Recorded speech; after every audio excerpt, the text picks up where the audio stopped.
Corona बहुत कुछ लेकर गया।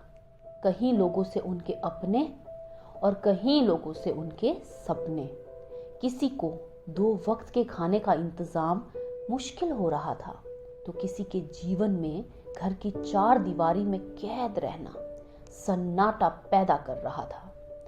पर कोरोना ने सिखाया भी तो बहुत है हमें। इसने उड़ते हुए परिंदों को जमीन पर लाकर खड़ा कर दिया।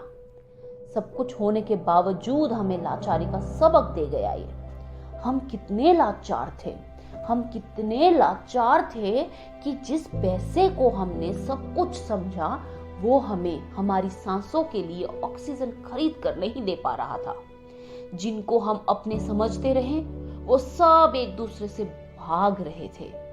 सबको खुद की जान की इतनी परवाह थी कि एक इंसान दूसरे इंसान को देखकर अपना रास्ता बदल रहा था।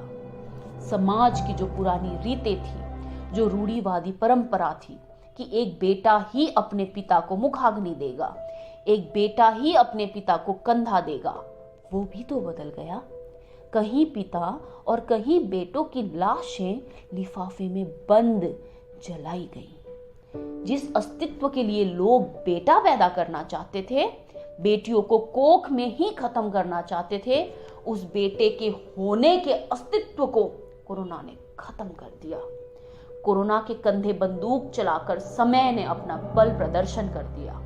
जब प्रकृति का वार हुआ तो किसी इंसान की पहुंच, किसी इंसान का पैसा, किसी इंसान की कुर्सी, किसी का बस नहीं चला। अकेलेपन का मजा चखा दिया समय ने हम सबको। क्यों? क्योंकि हम सब अकेले ही तो रहना चाह रहे थे ना।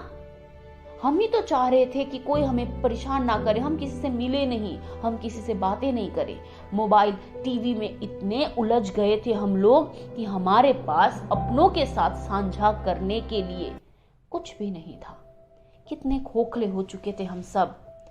अब उम्मीद करते हैं कि जो सन्नाटे का सबक कोरोना दे गया, आपको दे गया, मुझे दे गया, हमारे समाज को दे गया, हमारे परिवार को दे गया, हमारे देश को दे गया, दुनिया को दे गया, उसको हम कभी नहीं भूलेंगे।